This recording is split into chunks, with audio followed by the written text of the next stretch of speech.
నమస్తే, welcome to garam garam వార్తలు. చేలో మస్తు వార్తలు పట్టుకొచ్చిన మీకోసం. నేను వార్తలు చూసే ముందు ఏం చేయాలి, హెడ్లైన్స్ చూద్దాం పార్రి. అదిరిందయ్యా ఆర్జీవి. వాళ్ళెవరు అనేది సినిమా చూస్తే తెలుస్తుంది మీకు. రాజా ఏంటి రాజా? మన క్యాస్ట్లు ఎవరు ముఖ్యమంత్రులు అక్కర్లేదు. ఆటోలో వచ్చిన బీఆర్ఎస్ నేతలు గట్టిగానే కౌంటర్లు ఇచ్చిండ్రు మంత్రులు. శివలింగం బయటపడ్డది సముద్రంలా, ఆనందం నెలకొన్నది మత్స్యకారుల్లా.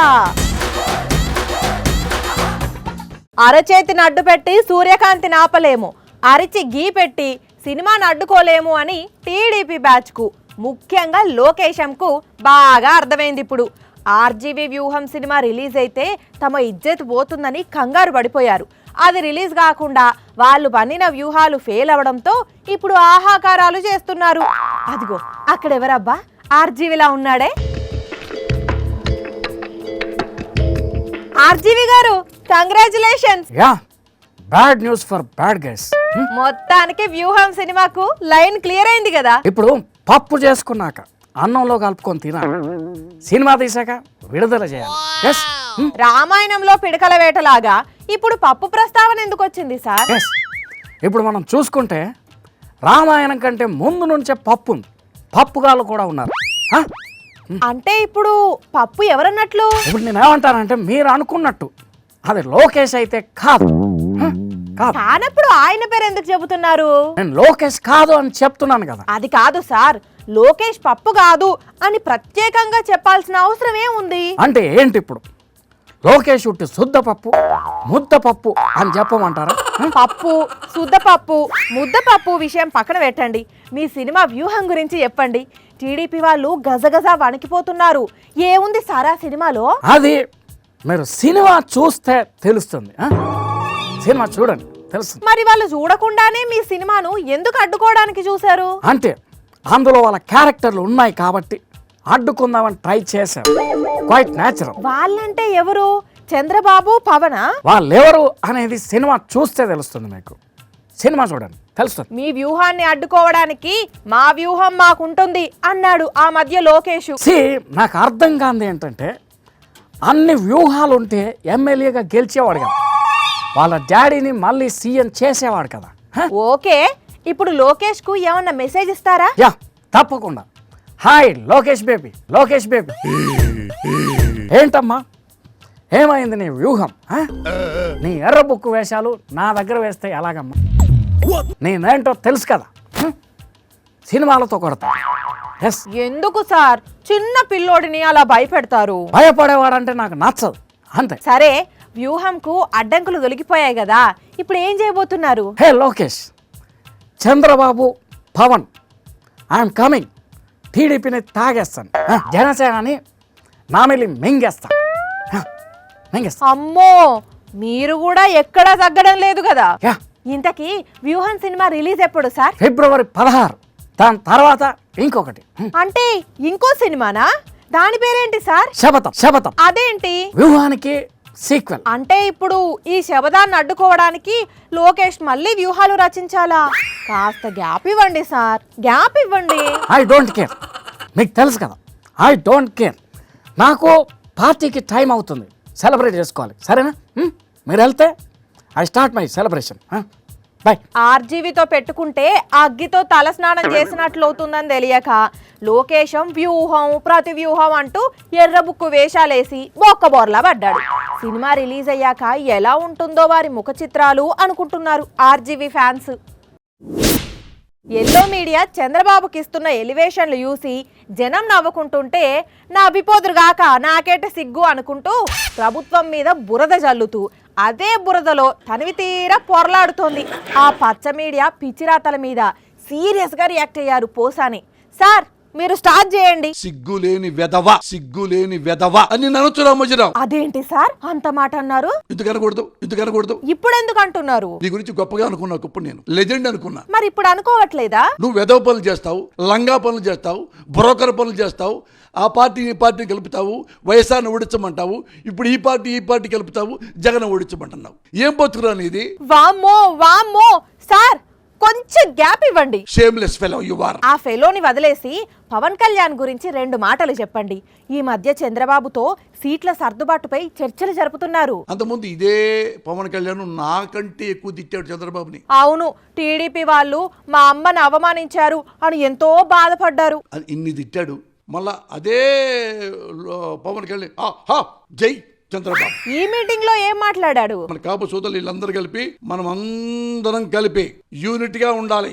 యూనిట్ గా ఉండి మన ఓట్లన్నీ మన ఓట్లన్నీ తనకే వేయమన్నాడా? నాకు కాదు, చంద్రబాబుకి వేయాలి, సైకిల్ గుర్తుకి వేయాలి. మరి సభకు వచ్చిన వాళ్ళు ఏమన్నారు సార్? అదేంటి సార్, మీరేమో మరి ముఖ్యమంత్రి అవుతున్నారు. వాళ్ళకు పవన్ ఏం సమాధానం చెప్పాడు? నేను ముఖ్యమంత్రి అంత సీన్ నాకు లేదు. అంటే చంద్రబాబు పల్లకి మోసేందుకు తాను డిసైడ్ అయినట్లు జన సైనికులకు చెప్పేశాడన్నమాట.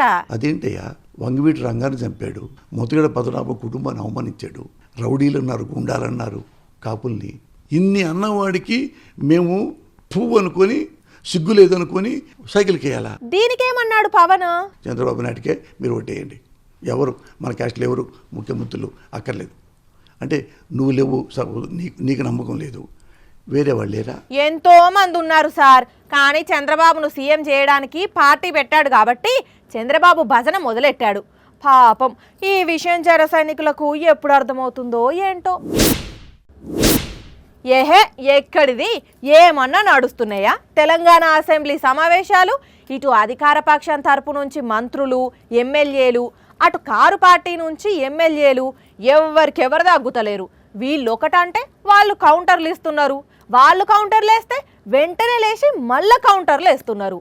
మస్తు అంటే మస్తు నడిచింది అనుకో రాదోండ్రి. ఇక ఇదంతా కాదు కానీ సీదా ఓసారి అసెంబ్లీ దగ్గరికే పోయి ఎట్లా చాలైందో వార్తను చూసొద్దాం పాండ్రి. రైట్, సరిగ్గా తెలంగాణ అసెంబ్లీ సమావేశాలకు 10 నిమిషాలల్లో బెల్లు కొడతారనగా ఎమ్మెల్యే క్వార్టర్స్ నుంచి కారు పార్టీ ఎమ్మెల్యేలంతా ఆటోల అసెంబ్లీకి వచ్చిర్రు. సర్కార్ వచ్చి 2 నెలలు దాటుతున్నా ఇంతవరకు వాళ్ళకి ఏం న్యాయం చేయలేదు. ఆత్మహత్యలు చేసుకుంటుంటే ఎందుకు బెల్లం కొట్టిన రాయి లెక్కన ఉంటున్నారని నినాదాలు చేస్తూ సభ దగ్గరికి రాగానే అందరినీ పోలీసులు ఆపిర్రు. ఇది ఎక్కడి చంద్రం, కనీసం గేట్ దగ్గరికన్నా ఓనియరా అని అగ్గి మీద గుగ్గిలమైన కుత్బుల్లాపూర్ ఎమ్మెల్యే వివేకానంద గౌడ్ సారు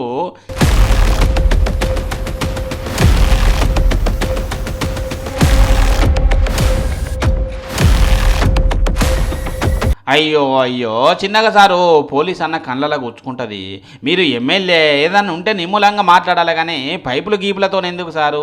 పంచాయతీలు లేపుకుంటూ కాకపోతే ఇక ఎమ్మెల్యేల ఆందోళన ఇట్లుంటే ఇటు ఎమ్మెల్సీ సార్లు మండలికి నల్ల కండవాళ్ళు వేసుకుంటామని చెప్తే చిన్న కీసులాట అయింది.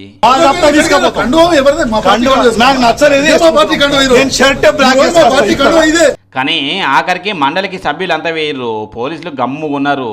ఇక ఇదంతా ఇటు ఉంచితే అసెంబ్లీలో ఎమ్మెల్యే పల్లాసారు మాట్లాడుకుంటా మళ్ళోసారి ఆటో డ్రైవర్ల బాధని చెప్పుకొచ్చిండు. చనిపోయిన 21 మంది ఆటో డ్రైవర్లకు తక్షణమే వారి కుటుంబానికి 20 లక్షల రూపాయలు ఎక్స్గ్రేషియా ప్రకటించాలి. ఆటో రుణమాఫీ కూడా చేయాలని చెప్పి కూడా ఈ సందర్భంగా మేము కోరుతున్నాం. ఇక ఇదే ఆటో డ్రైవర్ల మీద మాట్లాడిన సీతక్క, సెంటిమెంట్లను వాడుకొని ఒకరిని ముందు పెడతారు, ఆ తర్వాత మీరు వెనక నుంచి వస్తారు. ఇది మీ నైజం. గతంలో కూడా అగ్గిపుల్లలు దొరకక డ్రామాలు చేస్తే పాపం వేరే పిల్లలు ఆత్మహత్య చేసుకున్నారు. ఇక ఇదంతా అయిపోయినాక సీఎం రేవంత్ మాట్లాడుకుంటా ఇటు కారు పార్టీ కమలం పార్టీల బంధాన్ని చెప్పి సెటైర్ లేచిండు.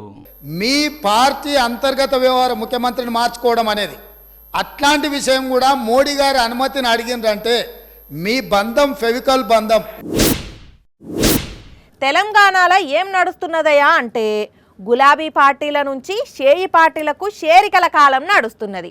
కారు పార్టీల ఉక్కబోసినోళ్ళు మొన్నటి ఎన్నికల్లో సీటు రాక నారాజుగున్నోళ్ళంతా పార్టీ మారేందుకే మొగ్గు చూపుతున్నారు. ఈ 2 నెలల కాలంలో ఎవరెవరు పార్టీ మారింది, కండువాలు మార్చింది సూచనం. ఆల్రెడీ దాని గురించే రాష్ట్రంలో చర్చలు నడుస్తున్నాయి కదా. అయితే ఇప్పుడు ఇంకో పెద్ద వికెట్ పడబోతున్నది. పట్నం మహేందర్ రెడ్డి దంపతులు పార్టీ మారుడు దాదాపు ఖరారైంది. చివరి నిమిషంలో కేటీఆర్ ముంగడవాడి ఆపితే తప్ప ఇప్పటి వరకు జరగాల్సిందంతా జరిగిపోయింది. జరగబోయేది కూడా స్క్రిప్ట్ రెడీ అయింది.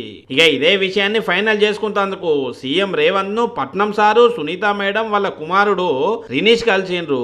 ప్రజెంట్ వికారాబాద్ జడ్పీ చైర్పర్సన్ ఉన్న సునీత మేడం చేవెల్ ఎంపీగా పోటీ చేస్తుందని ప్రచారం జరుగుతున్నది. అయితే అసెంబ్లీ ఎన్నికల టైంలోనే పట్నం సారు చేయి పార్టీలో చేరుతారని గుసగుసలు వినబడ్డా కేసీఆర్ సారు బుజ్జగించి 3 నెలల ముచ్చటగా 3 నెలలు మంత్రి పదవి కట్టబెట్టుడుతోనే పట్నం సారు ఇన్ని రోజులు ఆగిండు కానీ ఇప్పుడు పార్లమెంట్ ఎన్నికలు దగ్గర పడుతుండు ఒకటి తాండూరులో పైలట్ రోహిత్ రెడ్డితోని పడకపోవడు పార్టీ మారేతందుకు నిర్ణయం తీసుకున్నారట. కానీ వీళ్ళ తమ్ముడు నరేందర్ రెడ్డి మాత్రం కారు పార్టీలనే ఏసీ వేసుకొని కూర్చుంటా మా వాళ్ళతోని నాకేం సంబంధం లేదు అంటున్నాడు. పట్నం సారు మంత్రిగా చేసిండు, రాజయ్య డిప్యూటీ సీఎం గా చేసిండు. 2019లో కాంగ్రెస్ నుంచి టీఆర్ఎస్ గా చేరి ఎంపీగా గెలిచిన వెంకటేష్ నేత ఇప్పుడు మళ్ళా కాంగ్రెస్ లో చేరిండు. అంటే లీడర్లకు ఏ పార్టీ అధికారంలో ఉంటే అదే పార్టీ కంఫర్ట్ ఉండేటట్టు ఉన్నది. చూడాలే ఎలక్షన్ వరకు ఇంకా ఎంతమంది జంపు జిల్లాలీలు ఉంటారో. అప్పుడప్పుడు కొన్ని జాగలల్లా శివలింగాలు బయటపడుతుంటాయి. అప్పుడు విషయం తెలిస్తే భక్తులు పోయి పాలాభిషేకాలు చేసి పూజలు చేస్తుంటారు. అయితే సేమ్ అట్లనే గిక్కడో కాడ కూడా ఓ వెరైటీ శివలింగం బయటపడ్డది. కాకపోతే పూజలు చేద్దామంటే అందుబాటులో ఎవ్వరు లేరు. కానీ ఆ శివలింగం ఎక్కడి నుంచి బయటకు వచ్చిందో తెలిస్తే మస్తు సంబరపడతారు. ఇగో ఇదే బయటపడ్డ శివలింగం, అది కూడా సముద్రంలో నుంచి బయటకొచ్చింది. మత్స్యకారులు దీన్ని చూసి షాక్ అయి తర్వాత హరహర మహాదేవ అనబట్టిండ్రు. మరి దానంతట అదే కొట్టుకొచ్చిందా అంటే అట్లేం కాదు. కానీ గుజరాత్ లా కొందరు వేటగాళ్లు వేటకు పోయిండ్రు. రోజు లెక్కనే సముద్రంలో వలలేసిండ్రు. చేపలు బగ్గనే పడతాయి అనుకున్నారు. కాకపోతే ఆ వలల ఈ శివలింగం చిక్కింది. కానీ ఆ విషయం జాలర్లకు తెలియదు కదా. వలిగ్గుతే రాకపోయేసరికి పెద్ద చేపే చిక్కింది అని సంబరపడ్డారు. తీరా బయటకు వచ్చినాక చూస్తే శివలింగం. దాన్ని చూసి దండం పెట్టుకున్నారు. కానీ భలేగున్నది కదా చూస్తుంటే. మరి ఈ లింగాన్ని ఎక్కడన్నా ప్రతిష్ఠిస్తారో లేదంటే మళ్ళా సముద్రంలోనే వదిలిపెడతారో మనకి తెలియదు. గాని మత్స్యకారులైతే మనసారా మొక్కుకున్నారు. వాని చేతులకు రేగంప కొట్ట, వాని కండ్ల పచ్చిమిరపకాయల కారం కొట్ట, వాని పెండ్ల చేతుల పొద్దుమాపు దెబ్బలు తిన, పక్కింటోళ్ళు వచ్చి దినం పంచాది పెట్టుకోను, చిన్న చిన్న పోరగాండ్లు వాడిని కోదండం తీసి ముఖానికి సర్కారు ముళ్ళు గుచ్చా. ఓ అంజలి ఆగాగు, ఏం తిట్లు ఎక్కడ ముచ్చట, ఎందుకు ఇంత గరమైతున్నావు అంటే ఈ వార్త చూస్తే మీరు కూడా ఇవే తిట్లు తిడతారు కాబట్టి నేను కూడా అవే తిట్టిన. అరెర్రె అన్యాయం పాడుగాను అక్క మెడల షేన్ దెంపుకపోని పోయినరు గోషిగాళ్ళు. పాపం అక్కే కాదు చిన్న తమ్ముడు కూడా బొక్క బోర్ల సిమెంట్ రోడ్డు మీద పడ్డాడు. చిన్నగా దేరుకొని తమ్ముని తీసుకొని పోతున్నది కానీ వాడేడో దొరుకుతాడు. ఈ అన్న అక్కడికి టక్కున కనిపెట్టి చెప్పులు ఇడిచిపెట్టి మరీ వాడు గురికిండు. కానీ ఇదంతా జరుగుతుండగానే వాడు అప్పటికే వెళ్ళిపోయే. అసలుకే బుల్లెట్ బండి మీద ఉండే ఎవరన్నా వచ్చి కొడతారని స్పీడ్ వేయించిండు, పత్తా లేకుండా పోయిండు. హైదరాబాద్ అమీన్పూర్ దగ్గర జరిగింది ఇది. చిన్నపిల్లగాని బడిలో తోలేటందుకు అవ్వబోతుండే జరిగింది చైన్ స్నాచింగ్. మరి వాడు ఎప్పటి నుండి అక్క మెడల చైన్ నాశ పెట్టి ఫాలో అవుతున్నాడో గానీ బరాబర్గానైతే సీసీ కెమెరాకి చిక్కింది. ఇప్పుడు పోలీసులు దేవులాడుతున్నారట. ఈడికి పోతాడు కానీ హెల్మెట్ కూడా పెట్టుకోలేదు కదా, ఖచ్చితంగా పట్టుకొచ్చి తోలు తీస్తారు పోలీసులు. అందుకని ఇక ఇక్కడ పాపం ఈ అక్కకేమో ఇంత అన్యాయం జరిగితే బీహార్ రాష్ట్రంలో ఒక ఆమె ఉంగరం కొనేటందుకని పోయి ఎట్లా మస్కా కొట్టేసిందో చూడండి.